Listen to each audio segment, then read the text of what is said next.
Hey guys, FunnyGuyTimmy here for a video on how to not get taken advantage of on Fiverr. And this is probably going to be more than just on Fiverr, probably also can be associated with dealing with clients through email or through other websites, but it's mostly going to be talking about Fiverr. And it's going to be 5 ways to not get taken advantage of. So starting with number 5 and working our way up the list is going to be ask lots of questions. Now on Fiverr, if you have a profile on Fiverr, there's a section where you can actually ask a lot of questions and the client fills it out as much as possible. And I put as many questions as I can possibly think of on Fiverr. And that way the client, when filling it out, it answers as many of the questions as possible. And that includes, how is this being shared? Where is this being viewed? What kind of project is this? Etc. and so forth. And I ask probably about 10 to 20 questions that the client fills out. Some of them are just checkboxes, some of them are fill in the blank. And that way I get as much information as I can ahead of time before I really start working on the project. Now that doesn't just go to in the actual order, that also goes when I'm communicating with a client. If they come and talk to me and like, hey, we want you to do, this many words for, this project, I'll go, what kind of project is it? How many characters? How many other takes do you need? All the questions that I can possibly think of everything that I might be doing in the project. What is it called?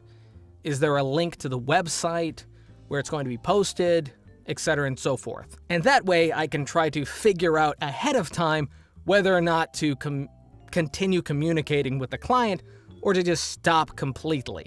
Number 4 is going to be student ID. Now this is one that it actually took me a little while to figure out. So what constantly was happening is I was getting a lot of clients coming to me saying that it was a student project. And it started to feel like some of them weren't being completely honest. So now if it is a student project, I request a student ID and they send that to me.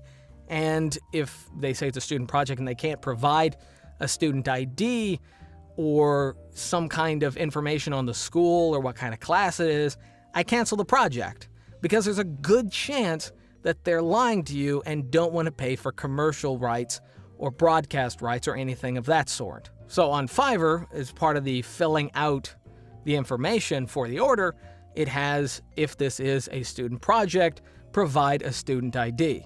And after doing that, and after asking a lot of people for their student ID on student projects, I started to get fewer student projects coming my way. Weird coincidence. Number 3 is an NDA fee. Now this one is kind of weird to some people. Now basically what it is I was getting a lot of people coming to me telling me to sign an NDA and sending me a document to sign an NDA for projects that they didn't pay commercial fees for and didn't want to pay commercial fees for.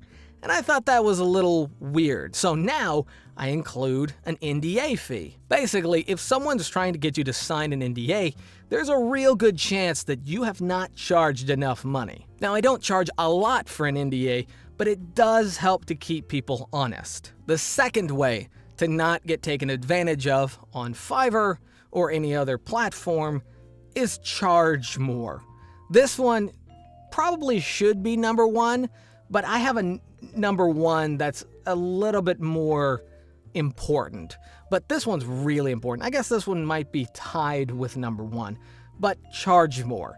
Most people online who don't have agents, don't have managers that are working through Fiverr or voices.com, Voice123, are not charging enough. And that's just, it's really hurting you and everyone else. And what you're doing is you're basically opening the door to the worst kinds of clients. The clients that want to penny pinch, the clients that want to get the most for nothing. If you're charging really, really low, they're probably going to think that they can keep haggling for less and less. But if you charge industry rates, then they're less likely to come to you and try haggling. They're like, oh, This is probably not even worth my time to come and try to cheapen out this guy from what his voice is actually worth. But the number one way of not getting taken advantage of on Fiverr or any other platform, including just email, is saying no.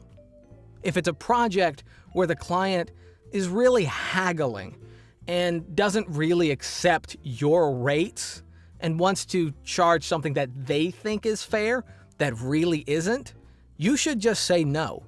You should be very comfortable at saying no. I cancel tons of orders where people come to me wanting me to do stuff for $5 or way less than that project is worth. And I cancel them really easy. I used to have a problem with that. I used to want to please everybody.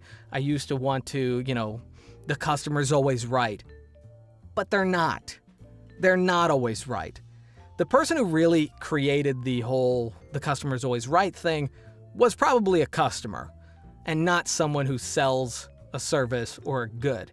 The customer needs help realizing what they want. And the only person who can decide how much their service or goods are worth is that person selling that thing. So get really comfortable at saying no.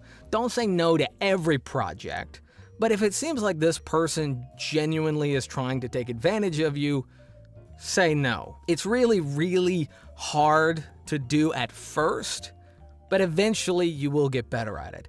And that's probably the best skill to develop when communicating with people on the open internet, is the ability to go, nope, no, nope, no, no, no. Okay, I'll work with you. Probably the best skill. I know it doesn't seem like a skill, but for a lot of people just getting into voiceover, it is the hardest thing to do.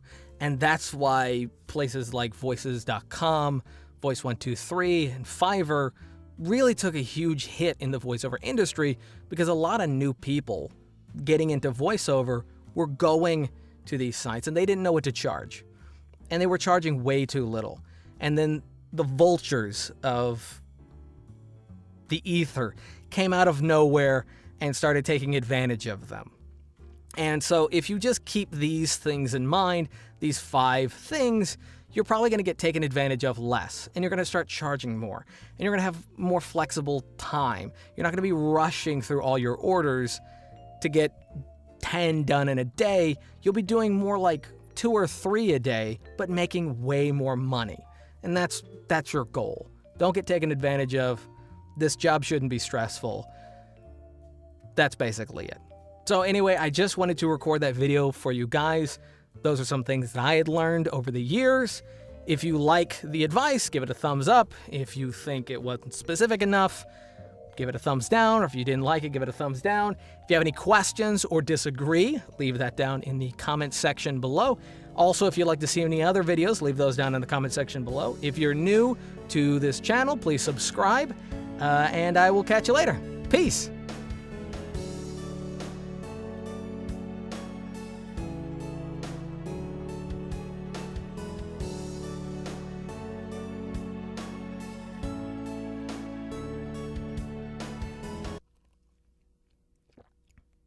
How many uhs do you think were in this video?